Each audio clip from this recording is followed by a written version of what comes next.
मेरा नाम अंजलि है। हम एक अमीर परिवार से हैं।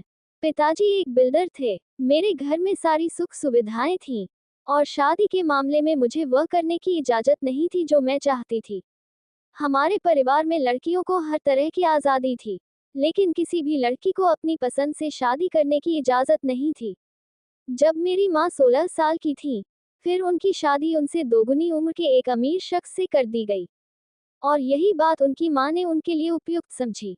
मेरे लिए जब अर्जुन का रिश्ता आया, मैं 16 साल की थी। अर्जुन मुझसे और मेरे परिवार से 17 साल बड़ा था। मैंने इस रिश्ते को उचित समझा, जबकि अपनी ओर से विरोध भी किया। तुम पागल तो नहीं हो गए? अर्जुन में क्या कमी है? अच्छे दिखने वाले, अमीर, आपको और क्या चाहिए? सिर्फ 17 साल बड़ा तुमसे, जबकि तुम्हारे पापा मुझसे 22 साल बड़े थे। तो क्या मैंने उनके साथ अच्छा जीवन नहीं बिताया? क्या मैं उनसे खुश नहीं हूँ? मेरी माँ ने मुझसे पूछा। मुझे औचित्य दिया। शायद उनके अनुमान में यह एक मजबूत औचित्य था। हाँ, आप खुश हैं। फर्क सिर्फ इतना है कि मैं तुम्हारे चेहरे पर वह खुशी सिर्फ पार्टियों में लोगों के सामने ही देखता हूँ। हाँ, जब मैं रात को तुम्हें रोते हुए सुनता हूँ तो तुम संतुष्ट होते हो। अगर तुम भी चाहती हो कि मैं भी तुम्हारी तरह जीने को मजबूर हो जाऊं तो इसे स्वीकार कर लो। इस रिश्ते में जाओ और शादी की तैयारी करो। अगर अल्लाह ने मुझे बेटी दी होती तो मैं उसके साथ ऐसा नहीं करता। जिस तीर से आप घायल हुए हैं वही तीर अपने बच्चों के सीने में मारना क्रूर है।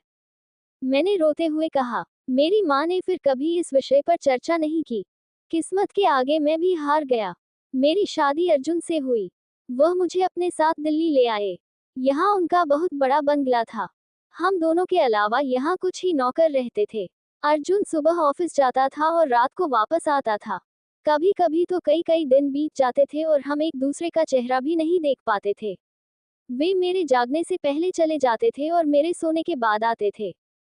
हमारी उम्र के अंतर ने हमारे बीच गहरी दरार पैदा कर दी थी। वह बस एक बच्ची बनना चाहती थी, दिन पर जाना, साथ में खाना खाना या फिल्म देखना। वे कहते थे कि मैं उनके लिए ये सब काम कर सकता हूँ। मुझे उनके साथ उनकी उबाऊ बिजनेस पार्टियों में जाना पसंद नहीं था, जहाँ लोग एक दूसरे की बाहें पकड़कर यह साबित करने की कोशिश करते थे कि वे सभी खुश हैं। घर जाते ही वे एक दूसरे से मुंह फेर लेते हैं और ऐसे सो जाते हैं मानो एक दूसरे को जानते ही न हो।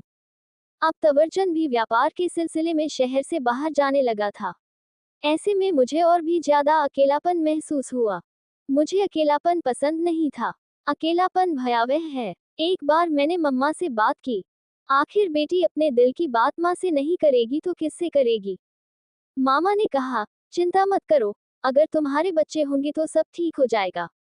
वह घर में रहेगा भी और तुम्हें उससे प्यार भी होगा। तुम्हारे पिता भी अर्जुन जैसे थे। माँ ने मुझे सांत्वना दी थी और मैं भी अपने बच्चों का इंतजार करने लगा। मेरी शादी को 8 महीने हो गए हैं, लेकिन मैं खुश नहीं हूँ। मैं डॉक्टर के पास गया, कुछ चेकअप कराए, डॉक्टर ने मुझ पर कुछ परीक्षण किए। अगले दिन उसने मुझे फिर फोन किया और यह खबर सुनाकर मुझे हमेशा के लिए निराश कर दिया कि मैं कभी माँ नहीं बन सकती। एक महिला के लिए बच्चे सबसे बड़ा आशीर्वाद होते हैं। संतान न होना एक महिला के लिए बहुत दुख की बात होती है। ये खुशी मुझे कभी नहीं मिलेगी। इसके बारे में सोचकर ही मेरा दिल टूट जाता है। उसने पूरी रात रोते हुए बिताई, लेकिन मैंने फैसला कर लिया। वो बात मैं अर्जुन को कभी नहीं बताऊंगी, क्योंकि हम दोनों इतने मजबूत रिश्ते में नहीं थे कि उसे इतना बड़ा झटका लगता। फिर यदि वे मुझसे विमुख हो जाएं, तो मैं कहाँ जाऊंगा? अब अकेलापन मुझे और भी ज्यादा काटने लगा। मैं बहुत दुखी था। आखिरकार उन्हें मेरी बात का एहसास हुआ। एक परिवार को अपने घर के ऊपरी हिस्से में मेहमान के रूप में रहने के लिए आमंत्रित किया। वो कुल मिलाकर 3 लोग थे, एक बूढ़े अंकल, आंटी और उनका बेटा। ये लोग अर्जुन के परिचित और बहुत अच्छे थे। अंकल आंटी ने लव मैरिज की थी। जब मैं दुखी होता था तो उनके पास जाता था। वह उनकी प्रेम कहानियां सुनाती थी। वह स्वयं बूढ़ा था, लेकिन उनका प्यार जवान था। अर्जुन से मेरी शादी को अभी 1 साल भी नहीं हुआ था। उनका बेटा अली मेरी उम्र का था। कभी कभी मैं उसे सलाम भी कर लेता था। उनका व्यक्तित्व अत्यंत सुंदर एवं आकर्षक था। वह मैट्रिक का छात्र था। मैं अक्सर इसे पढ़ते समय देखता था। हो सकता है कोई सीरिया में कंप्यूटर कोर्स करने गया हो। वह अक्सर मुझसे अपनी पढ़ाई के बारे में बात करता था। एक बार अंकल आंटी को हज के लिए जाना था। उन्होंने मुझसे अली के खाने पीने का ख्याल रखने का अनुरोध किया। तो प्लीज। मैंने कहा कि उन्हें चिंता करने की जरूरत नहीं है, आखिर खाना तो नौकर बनाते हैं, तो 2 लोगों के लिए खाना कहाँ बनता है, 3 भी होंगे। वे हज के लिए निकल गए और अगले दिन अर्जुन भी काम के लिए 15 दिनों के लिए हैदराबाद चले गए। अब घर पर ज्यादातर मैं और अली एक शाम कंप्यूटर अकादमी से वापस आए।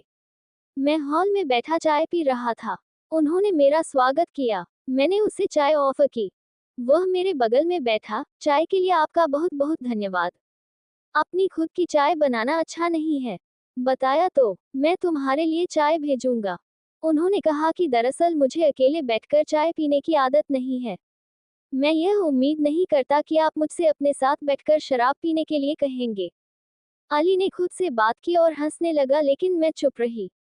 उन्होंने कहा, क्या आप मेरे साथ बैठकर चाय पी सकते हैं? मैं वैसे भी उलझन में हूँ। ऐसा कहा जाता है कि 2 समान लोग बहुत जल्दी दोस्त बन जाते हैं। कुछ ही दिनों में मुझे एहसास हुआ कि अली बिल्कुल मेरे जैसा ही है। शायद इसलिए क्योंकि हम एक ही उम्र के थे। वह बहुत मजाकिया इंसान थे। उसे चीजों के बारे में मजाक करना पसंद है। हम अपनी सारी रुचियां साझा करते थे और हर दिन चाय की मेज पर बातें करते थे। हमने इस विषय पर भी चर्चा की कि मेरी शादी मेरे माता पिता की इच्छा से हुई थी। अर्जुन मुझसे अलग व्यक्ति हैं। उसने कहा, मैं तुम्हें देखते ही समझ गया। खेद है कि आपका उनसे कोई लेना देना नहीं है।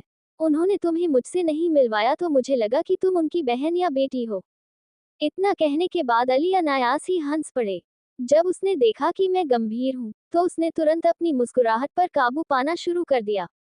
उन्होंने कहा कि यह आपका निजी मामला है। मैं बस इतना जानता हूँ कि गलत निर्णयों को देखने के लिए जीवन बहुत छोटा है। फिर अपनी पसंद से शादी करना पाप नहीं है। मुझे आश्चर्य है कि लोग इस तरह रहना क्यों चुनते हैं। जिस व्यक्ति को वे पसंद नहीं करते, उसके सामने वे खुद को क्यों समर्पित कर देते हैं। मैं माता पिता को देखता हूँ कि वे एक साथ कितने खुश हैं। अगर उन्होंने 25 साल पहले अपने दिल की बात नहीं सुनी होती, तो आज वे एक साथ या खुश नहीं होते। क्योंकि उन्होंने एक स्टैंड लिया। जो लोग ऐसा नहीं करते वे शायद कायर हैं। कायर लोग अपने लिए लड़ना भी नहीं चाहते। अली चला गया, लेकिन उसकी बातें पूरी रात मेरे दिमाग में घूमती रहीं। उन्होंने इतनी गहरी बात कही कि मैं हैरान रह गया। अगले दिन मैंने निर्णय लिया। मैंने सोचा कि अगर उसने मुझसे हाथ मिलाया तो मैं अली की ओर बढ़ूंगा। मैं अपने जीवन और परिस्थितियों को स्वीकार करूंगा। अगर वह बदले में मेरी ओर बढ़ती है तो मैं अपने लिए ये कदम उठा लूंगा। क्योंकि मैं डरपोक नहीं हूँ। हम रोज की तरह आज भी बैठकर चाय पी रहे थे। मैं सोफे पर अली के थोड़ा करीब बैठा था, जबकि मैं उसके बगल में नहीं बैठता था। उसने ये भी ध्यान नहीं दिया कि शायद उसके हृदय में वे भावनाएं नहीं थीं। मैं मन ही मन अपने किए पर लज्जित था। ऐसे ही वीडियो देखने के लिए हमारे चैनल को लाइक एंड सब्सक्राइब करें। Thanks for watching.